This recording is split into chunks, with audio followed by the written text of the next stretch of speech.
Thanks for having me today. I'm Jacob. I am CEO and one of the co-founders of Ploy.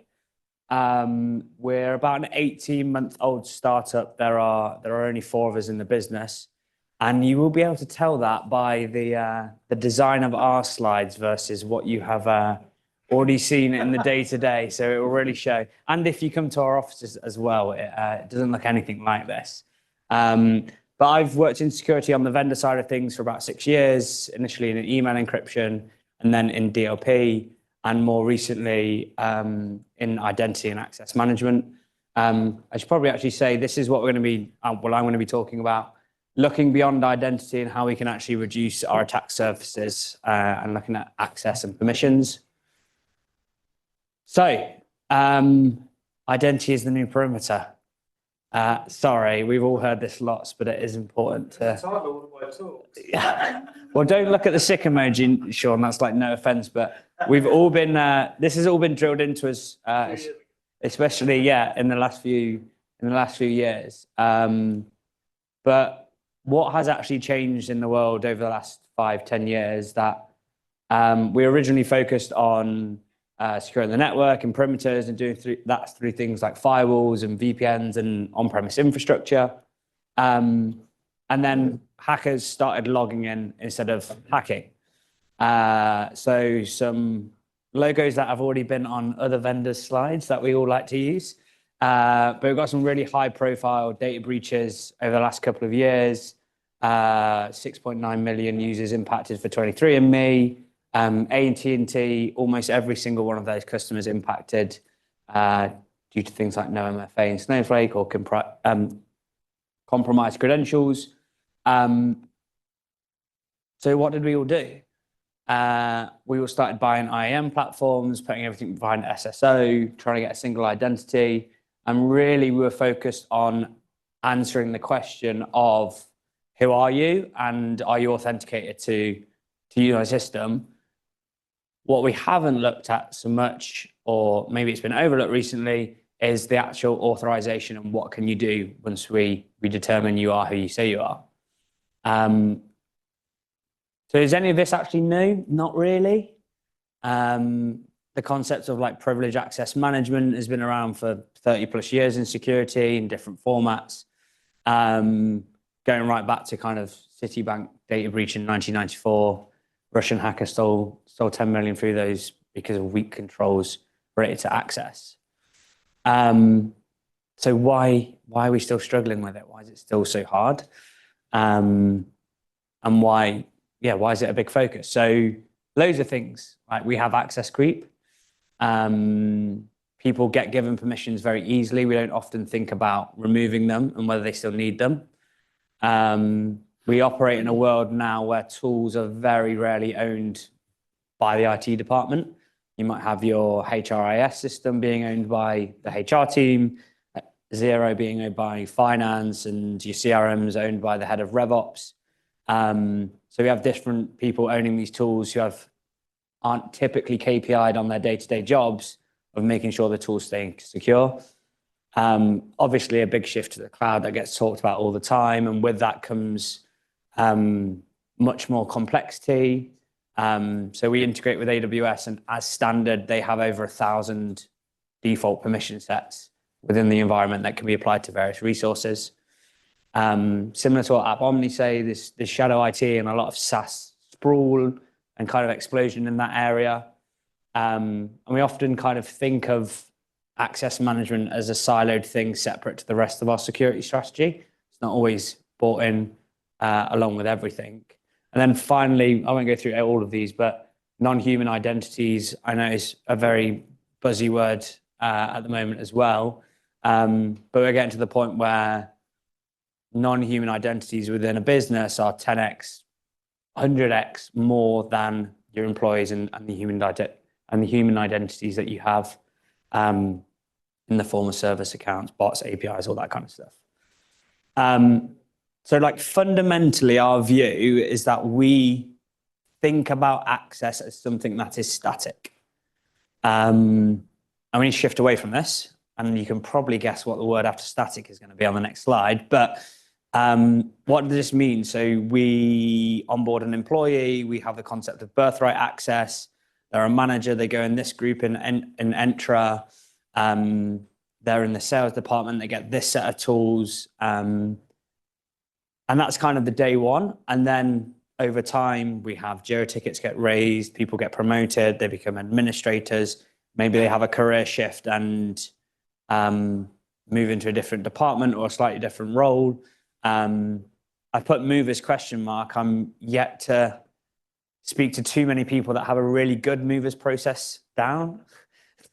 It's hard to kind of in security to get notified of when that's actually happening. It's not like an end date's been populated in your HRIS and it triggers something.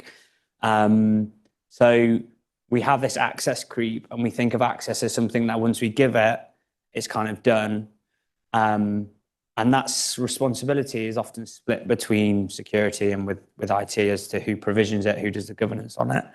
And I think we kind of reinforce this idea that access is static with our approach to it. So we think about access reviews. A lot of companies do access reviews because they care about it. A lot of companies do it because they need to get SOC 2 and they need to get SOC 2 to acquire more businesses to grow more quickly. Like that's why we're having to start to care about these things earlier on. So doing access reviews on a monthly basis or a quarterly basis, or sometimes annually, if the system's deemed not to be critical, it's a static point of view in time where we're not really thinking about what's happened in the period and whether those identities and those employees really needed that access or whether it could have been temporary. So we need to be more dynamic and we need to think of access as kind of this fluid thing that is dynamic and changes by the hour or by the day for everyone in terms of both human and non-human identities. So people switch projects, people get new responsibilities. It's never been easier to work more cross-functionally in a business with remote work being completely adopted with tools like Slack. It's very easy for people to cross-collaborate, working with different clients and then not needing to work with those clients, but still having access to databases that you might have needed or SharePoint sites or whatever it might be. And really kind of asking ourselves this question of, do the permissions that this person or this thing had a week ago still make sense for what they're doing now? That's really challenging to do. But we do think there is a way, and we're trying to build this, or we've built some of it. But it kind of starts with getting that picture, as with most security kind of tools. It's always kind of getting a view of the land, assessing how much risk you have, and then addressing it like that. But I might ask you how much visibility you have into your SaaS usage and what kind of users can do. And you might say, well, I'll go into Okta, I'll look at the directory, I'll see the admin group, and these people have it. Great, we've got a view of the Okta apps. What about 80% that aren't behind Okta because we've got things like SSO tax? Or what about the Salesforce or the Notion that like 4x the price to get in with Okta, or your cloud environments, your databases, all that kind of stuff. So how do you bring all of that into one place where I can go, here's John, John has 4 identities and those identities give him access to X, Y, and Z. And this is what they can do with that permission. So maybe people at the back, it's better to look on that screen. But so we have a concept of how this should look, and this is our access graph. So we can see we have Andre here who has, oh God, that's so blurry, I apologize, has multiple identities, and we've got a test AWS account, which gives him access to the finance group and the dev group in AWS. And those groups have access to permission sets, and those permission sets have access to IAM policies, and then those IAM policies can do X, Y, and Z. And that's just for one test account. And then further down the tree that we can't see, you can kind of see the depth and the complexity that comes with understand it, like simply answering the question of who has access to what and the what can they do part of it. So how can we like move to making this more dynamic? So we think, well, our strong belief is that access should only really ever be temporary, and we should be constantly questioning whether it is needed by the thing, the employee, that requires it in a more dynamic way. And the easiest way to do this, we think, is kind of just in time. So an engineer needs to respond to incident response, like it's very common. We have break glass procedures in place, elevated permissions go up, then they come down. It's simple in the world we operate in now is that we can apply that to other resources across the business, not just ones for specific incident response plans. And that way we only ever have what we need. And when the identity gets breached, an identity with a big tree of access versus one that's much smaller is obviously better for everyone. So we build this in the form of an employee-facing app catalog. Get any resource in your environment, put it up to a catalog, assign access policies. So I think it was Sean in your talk, you had the meme about, I've got a policy for that, but no controls. You can wrap any policy that you have with technology here. So we've got an example, production database, maximum time allowed 1 hour, employee requests it, Slack message goes off to someone, click approve or deny, access is provisioned, 1 hour goes by, access deprovisioned. Could be an hour, it could be Miro is really expensive. I don't know if people have noticed that. You might want to ask if people need that every 90 days or if they're not using it anymore. But we think there are things in the world that are making this more achievable and not a pipe dream. So it's never been easier to provision and deprovision access. It used to be really hard, and now it's sometimes just adding people to a group in a directory. There's been a huge shift, I think, in culturally due to the industry doing a lot around security awareness about employees feeling a responsibility. I mean, part of our platform, we send Slack or Microsoft Teams messages out.